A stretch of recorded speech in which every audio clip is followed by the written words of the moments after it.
Olá pessoal, tudo bem com vocês? Eu sou a Kellys, eu sou engenheira agrônoma e trabalho com paisagismo. E essa live de hoje então vai ser para falar um pouquinho sobre os principais cuidados que a gente tem que ter com as plantas durante esse período mais frio, durante esse período aqui do inverno. Mas para a live de hoje então, né, o nosso tema é sobre os cuidados com as plantas no frio, a gente vai seguir mais ou menos esse roteirinho, né? Então, primeiramente a gente vai falar um pouco sobre a classificação das plantas, né? Que nos dão indicativos do que ela precisa e da sensibilidade dessas plantas ao frio. A gente vai falar um pouquinho sobre o que acontece com o metabolismo da planta durante o período do inverno. As mudanças nas condições climáticas que também fazem parte nessa parte do ano, dessa estação do ano. Os danos que o frio pode causar nas plantas e também, né, vamos aí falar um pouquinho de algumas dicas, de algumas informações sobre como proteger essas plantas do frio. Então, para a gente iniciar a nossa conversa, a gente precisa entender que a distribuição natural das plantas, né, ela acontece principalmente, né, a distribuição isso a nível de planeta, tá? Ela acontece em função das condições climáticas que esse determinado local tem. Principalmente em relação à disponibilidade hídrica, ou seja, o quanto chove nesse local, e também em relação à temperatura. Então, as plantas, elas são, né, classificadas, principalmente as plantas ornamentais, elas são divididas, né, simplificando um pouquinho, elas são divididas em plantas temperadas, né, espécies temperadas e espécies tropicais. As espécies temperadas são aquelas que originalmente se desenvolvem em ambientes frios. Então, essas espécies, elas são, em algum período da vida delas, né, do ciclo delas, elas são beneficiadas pela baixa temperatura, né, e elas possuem mecanismos de resistência, estratégias para sobreviver nesses períodos mais frios. Então, elas possuem resistência, né, a essas baixas temperaturas. Enquanto que as espécies tropicais, que são aquelas que se desenvolvem naturalmente em ambientes quentes, elas têm um desenvolvimento prejudicado pelo frio, né? Porque elas, teoricamente, elas não estão preparadas, elas não se desenvolveram, não se adaptaram evolutivamente para sentir frio, né? Do local de onde elas vêm não faz frio, então elas não desenvolvem essas estratégias para resistir ao frio. Então, elas têm um desenvolvimento prejudicado e elas não têm essa resistência que as plantas, né, de origem temperada têm. Só para a gente ter, então, alguns exemplos dessas espécies, né? Como espécies temperadas, a gente pode citar aí a rosa, os lírios, lisianthus, austremérias, gladiolus, né? O palmo de Santa Rita, e também a gerbera, né? Que talvez seja a planta mais conhecida aí que tem alguma relação com o frio. Então, no caso da gerbera, o frio ele é extremamente importante para o desenvolvimento dessa espécie, né? Ele é responsável, então, pela superação da dormência nessas espécies, ou seja, para a planta, né, para o propágulo ali, no caso o bulbo, acordar, né, voltar a se desenvolver. Então, a questão, né, do período de frio seguido por temperaturas mais altas, mais amenas, faz com que haja um alongamento dessa haste, né, e o desenvolvimento das flores. Então, para esse tipo de espécie, o frio é muito favorável e faz parte, né, do ciclo de vida dessas espécies. Já para as plantas tropicais, né, que a gente tem aí como exemplo as estrelitzas, as calateias, marantas, filodendros, bromélias na sua maioria, né, e orquídeas também em sua maioria, elas não têm essa mesma resistência ao frio. E são essas espécies, né, se vocês pararem e começarem a observar um pouco mais, são essas espécies que fazem parte da maioria dos jardins aqui no Brasil, né, mesmo aqui no sul a gente faz uso muito desse tipo de espécie. Até porque, né, no Brasil predominam climas mais quentes por maior parte do tempo, né, durante o ano. Então, nossos jardins são, em sua maioria, compostos por espécies tropicais. Então, daí a importância da gente, de certa forma, principalmente aqui no sul, né, eu sei que o inverno tem chegado forte também no sudeste, no centro-oeste, mas principalmente aqui no sul a gente tem que, de certa forma, fazer, né, ou ter alguns cuidados com essas plantas durante esse período mais frio. Então, o que muda no metabolismo da planta com a chegada do inverno? Para as espécies temperadas, essas que são originárias de ambientes frios, elas geralmente entram, né, passam por um período de dormência, ou seja, elas diminuem o seu metabolismo ao mínimo. Faz parte da fisiologia da planta, das características genéticas e adaptativas dessas plantas passar por esse período.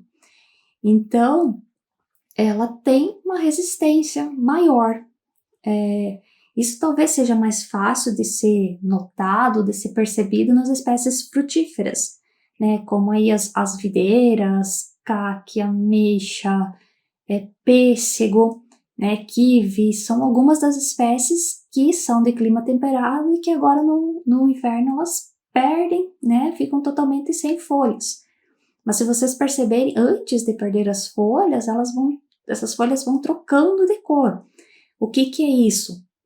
É a planta, né, remobilizando as suas reservas, né, as energias, digamos assim, das folhas para os caules, para as raízes, né, então, que isso vai ser importante para ela brotar de novo lá na primavera. Então, assim, essa troca de cores seguida da queda é um sinal, né, de que a planta está se preparando para passar por um período de frio, né, ela está se preparando para passar por um período que não é tão favorável para o desenvolvimento dela. Elas têm, né, faz parte das características da morfologia, né, da estrutura da planta, ter órgãos, ter estruturas, ou mesmo essa perda, né, de algum tipo de órgão mais sensível para ela passar por esse período difícil.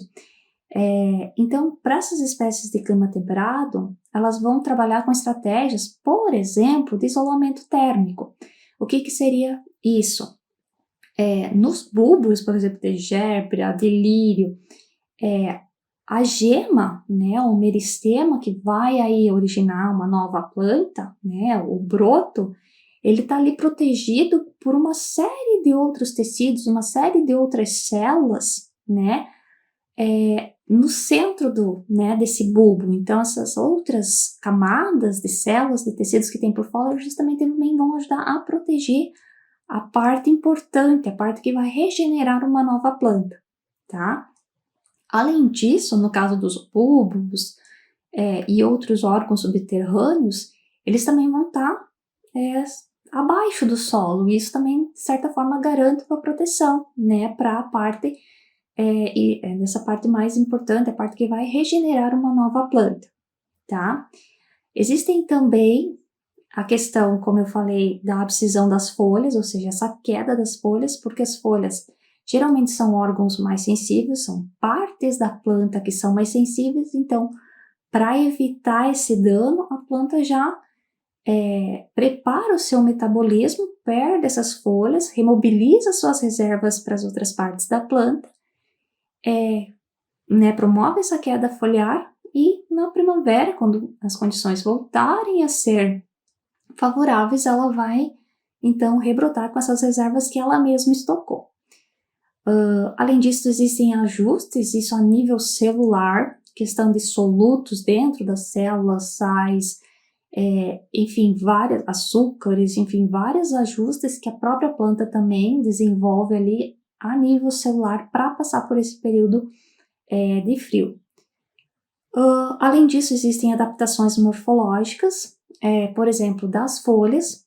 Então, algumas espécies que são de origem temperada e que não perdem suas folhas nesse período, uma das coisas, né, das características delas é que elas têm folhas pequenas, né? Se vocês lembrarem do pinheiro do Paraná, são acículas, são folhas pequenas, diminutas, né? Isso também diminui a quantidade de calor que se perde para o ambiente, né? São algumas estratégias que as plantas, né, que têm origem em climas frios, desenvolveram para sobreviver a esse período.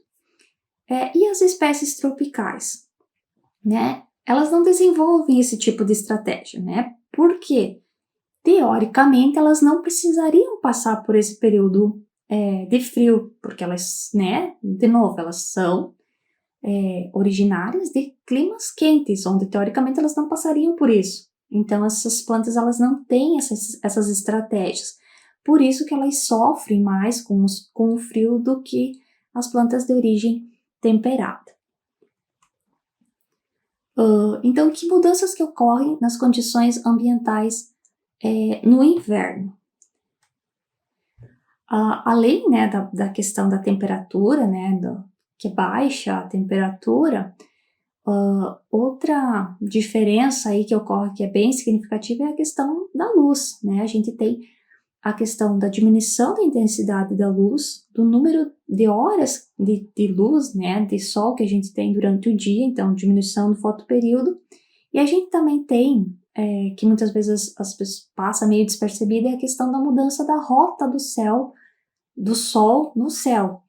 Então, enquanto que no verão ele passa praticamente, né, a gente fala o sol a pino, né, praticamente 90 graus em relação né, à Terra, no inverno ele passa mais horizontal, né. Então, essas mudanças também acarretam muitas vezes na quantidade, né, de horas, mas também na qualidade de luz que chega até as plantas. Então, o que a gente pode fazer nesse sentido, principalmente para gente que tem plantas em vaso, que tem plantas dentro de casa? E também no jardim, né? Então, a primeira coisa é fazer a escolha correta das plantas em função das características de luz que se tem. Depois, para essas espécies que a gente consegue trocá-las facilmente do lugar, né, que estão em vaso, dentro de casa e tal, a gente pode ajustar o local que ela tá, né, trazer mais para perto da janela de repente, ou mudar ela um pouquinho, né, para um lugar que pegue uma quantidade maior de radiação, para de certa forma suprir essa demanda que muitas vezes acaba não sendo atendida por essas diferenças que a gente tem, né, da quantidade e na qualidade de luz. Além, então, da diminuição da temperatura e da diminuição da quantidade de luz, né, de sol que a gente tem durante o dia, uma coisa importante é a questão da água, né? A gente tem uma diminuição da absorção de água pelas plantas, por dois motivos principais. O primeiro, porque a planta transpira menos, ou seja, a água que passa pela planta é menor, e também em função da evaporação, ou seja, aquela água que é perdida naturalmente para o ambiente sem que passe pela planta. Eu vou explicar melhor a seguir. Então, né, para quem não é muito da área, faz um tempo que não estuda sobre isso, sobre plantas, lá no segundo grau, provavelmente alguém, né, deve lembrar da fotossíntese, né, que é aquele processo bastante complexo, eu diria, por meio do qual as plantas elas obtêm a energia que elas precisam para se desenvolver e para crescer, tá? Para que esse processo ocorra, é preciso a captação de CO2. Para que haja a captação de CO2, é preciso que esses esporos, né, que a gente chama tecnicamente de estômatos, que são localizados lá nas folhas, eles fiquem abertos, tá? Durante a abertura do estômato para a captação de CO2, o que ocorre com essa abertura? A saída de água, a perda de água, que a gente chama, né, de transpiração. Quanto maior a temperatura, o processo metabólico da planta ele funciona de forma mais rápida, de forma mais eficiente, digamos assim. Então, para a maioria das plantas, a temperatura ótima, ou seja, aquela que ocorre o máximo de fixação de CO2, é entre 20 a 40 graus. Isso para a maioria das espécies. Vamos tomar com base as plantas, né, que a gente cultiva, que a gente conhece melhor. Vamos dizer assim, que 25 graus seria uma temperatura que a planta estaria metabolicamente mais ativa, tá? Com a diminuição da temperatura, esse metabolismo da planta também diminui, né? Então, se a gente tem menos fotossíntese, os esporos estão menos abertos por menos tempo, então a gente diminui também a questão da transpiração. O que a gente precisa fazer então? A gente precisa diminuir a questão da frequência de rega, porque menos água é demandada pela própria planta em função dessa menor transpiração e menos água também é perdida para o ambiente em função da baixa temperatura, né? Então, aquela água que está ali no substrato, no solo, ela vai demorar mais tempo para evaporar, para ser perdida para o ambiente. Então, com isso, a gente tem que fazer um ajuste aí na questão da rega nesse período. Existem algumas peculiaridades, por exemplo, aqui no sul, durante esse período, a gente tem muito uso de fogão a lenha, lareiras, ar-condicionado. E tudo isso, além de influenciar na temperatura, ele também influencia na umidade relativa do ar. Então, nesses casos, em ambientes internos, onde esse tipo de equipamento, né, ou né, de estratégia utilizada para o aquecimento da casa, ele também vai influenciar na temperatura e na umidade relativa. Aí também tem que ter um certo cuidado para fazer essa regra. Mas no curso também, né, eu ensino várias estratégias aí para entender quando que a planta realmente precisa novamente ser regada e né, mostro algumas dicas de como perceber isso de uma maneira bem fácil.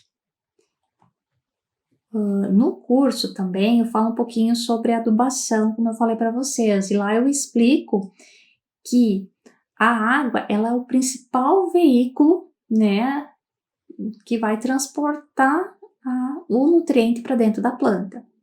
Então, assim, com a diminuição da temperatura, com a diminuição da absorção de água, menos nutriente, né, vai entrar na planta, né, em função do carreamento que a própria água faz para né, para a planta. Outra coisa que acontece é que as membranas, né, vegetais, elas ficam menos permeáveis por várias, né, por questões químicas e até estruturais, elas ficam menos permeáveis, ou seja, lá na raiz o nutriente ele vai ter mais dificuldade para entrar dentro da planta. Então são várias questões de que muitas vezes a gente percebe alguém falando assim de que precisa reforçar a adubação durante o inverno.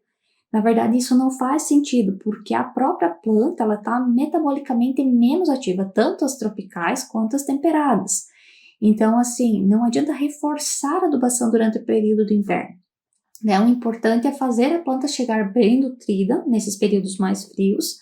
Né? Aqui no sul, por exemplo, a gente tem metade de maio, junho, julho, metade de agosto, às vezes até o finalzinho de agosto é frio. Então, assim, antecipar essas adubações mais reforçadas lá para maio, né? Até início de maio. Depois disso não faz sentido, porque o metabolismo da planta não vai absorver esse nutriente. E aí pode ter problemas também, inclusive, com salinização do substrato, dependendo da fonte de nutrientes que você, né, vai utilizar. Essa questão da salinização também eu explico de forma mais completa lá no curso. Então, prestar atenção nessa questão também da adubação. Como proteger as plantas do frio, então? Então, como a gente explicou anteriormente, naturalmente as plantas elas vão, né, se desenvolver nos locais que sejam propícios para elas, né? Nos locais de origem, existem as características adequadas para o desenvolvimento daquelas espécies, inclusive em relação à temperatura. Mas para espécies flores e plantas ornamentais, isso não funciona muito assim, né? Porque a distribuição delas tem muito mais a ver com, de repente, a moda, com o gosto pessoal, né, das pessoas, com o querer ter determinada planta, né, pela beleza, pelo exotismo. Então, essas espécies elas acabam sendo espalhadas para todo e qualquer lugar, né? Então, por isso também a gente tem que entender um pouquinho para conseguir conciliar melhor cada planta em seu local, né? Mas de fato esse tipo de planta ele se espalha muito além das suas fronteiras de distribuição natural. Então, os danos que a gente tem por frio, a gente pode dividir eles em dois, que seriam os danos por resfriamento e os danos por congelamento. Nos danos por resfriamento, né, o que ocorre? Isso é mais visível principalmente para as espécies mais de clima quente, né? Então a planta para de crescer, né? Ela para de se desenvolver, que isso acarreta, né, na diminuição da fotossíntese, da absorção de carbono. Então a planta para de crescer. Às vezes tem algum sinal nas próprias folhas, né? No comportamento, digamos, de flores, muitas vezes. A nível celular também tem degradação de proteínas, acúmulo de substâncias tóxicas e murchamento. São algumas das coisas que podem acontecer em função do resfriamento. Já a questão do congelamento, ele pode ser tanto intra como extracelular, né? O intracelular ele é mais difícil de ocorrer, mas pode ocorrer, né, em casos mais de uma temperatura muito baixa e de órgãos mais sensíveis, né, de partes da planta mais sensíveis, espécies mais sensíveis. Então essa figura, ela mostra a absorção de água pelas raízes, mas eu coloquei ela aqui só para ilustrar a questão das células vegetais e do espaço anexo que a gente tem dessas células. Então dentro da célula a gente vai chamar de simplasto e fora da célula apoplasto. Esses espaços, tanto a célula quanto esse espaço anexo à célula, eles vão ter o mesmo potencial hídrico, né? Eles vão ter a mesma quantidade de água. O que acontece é que o espaço, né, do apoplasto, o espaço fora da célula, ele tem uma água mais diluída, né? Ele tem tem uma quantidade menor de solutos ali dissolvido. Então, é uma água que ela congela com maior facilidade, né? A temperatura de congelamento dela acaba sendo maior do que a água que está dentro da célula. Então, esse espaço fora da célula é o que vai congelar primeiro. Então, suponhamos que está muito frio e esse espaço a planta começa a congelar. Vai começar a congelar, então, esse espaço anexo à célula. Então, vai diminuindo a temperatura e vai formando cristais de gelo nesse espaço fora da célula. A tendência, né, é você manter um equilíbrio hídrico, né, a mesma quantidade de água entre a célula e esse espaço anexo à célula. Então, como aqui a água está congelando, a tendência é que a água saia da célula para ficar a mesma quantidade de água dentro e fora da célula. Então, quanto mais diminui a temperatura, mais vai congelando fora da célula e mais água vai saindo daqui para manter esse equilíbrio. O que pode acontecer nesse caso é o dessecamento dessas células, em função dessa saída de água. Então, com isso, a gente tem tanto a dessecação, né, essa perda de água para o espaço, né, de fora da célula, o esmagamento em função dessa perda, né, de conteúdo, e também a perfuração em função dessa formação dos cristais de gelo pode vir a perfurar a célula também. Por isso que dá aquele aspecto, né, quando queima por uma geada, porque realmente as células ou elas estão dessecadas ou elas estão perfuradas, tá? Esse processo, ele vai depender. Lembrando, então, que essa live é um material complementar ao curso Plantas em Casa, Noções Iniciais, que está disponível na plataforma da Elevagro. Então, ele é um curso que está bastante completo, que traz várias informações, né, dos principais fatores que a gente precisa levar em consideração para ter plantas bonitas e saudáveis em casa. Então, nesse curso, o primeiro módulo dele vai falar bastante sobre a questão da radiação solar, né, da luz. Então, eu falo desde a questão da intensidade, quantidade, qualidade da luz solar. A gente vai entender, né, e ter alguns exemplos de espécies, né, que são adequadas para diferentes locais, com diferentes luminosidades. A gente vai falar um pouquinho sobre formas que a gente tem para medir a intensidade de luminosidade e também os sinais que as plantas nos dão de que algo está ou não, né, que a luz está ou não adequada para o desenvolvimento daquela determinada espécie. O segundo módulo é sobre substrato, que é aquela terra que não é terra. Então, nesse módulo a gente vai falar então um pouquinho das principais características físicas e químicas do bom substrato. A gente vai falar ainda do como adequar o substrato, né, as características do substrato conforme as características de cada espécie que se deseja, né, cultivar. E ainda a gente vai falar um pouquinho sobre adubação no terceiro módulo, né, os principais tipos de adubo, as principais características desses diferentes tipos de adubo, as formulações, as indicações, as formas de utilizar, né, os diferentes adubos, e também a questão do que o excesso de adubação pode causar nas plantas. Então, a gente sabe que tanto a deficiência de nutrientes é prejudicial ao desenvolvimento das plantas, mas como a gente aduba demais com determinados tipos de adubo em específico, pode também causar sérios danos para o desenvolvimento das plantas. O quarto módulo é sobre rega, então aí eu dou várias explicações em relação às características da planta, do ambiente e também aí do substrato, né, do meio de cultivo, para aí determinar a quantidade e a frequência de rega para as espécies. Também, né, nesse mesmo módulo eu falo um pouquinho sobre os sinais que as plantas nos dão de que a quantidade de rega está sendo ou não adequada para as espécies. Elas sempre, né, as plantas sempre vão nos dar sinais de que algo vai ou não bem.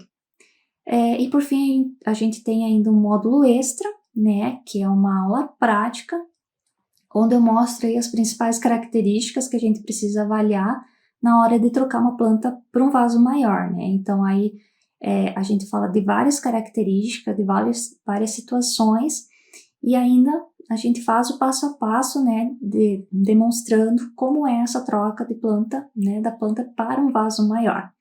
Então, vocês que ainda não conhecem esse curso, é um curso super completo, com custo super acessível, então vale a pena dar uma olhadinha lá na plataforma e fazer esse curso, porque tem bastante informação, várias dicas, é super interessante, tá bem?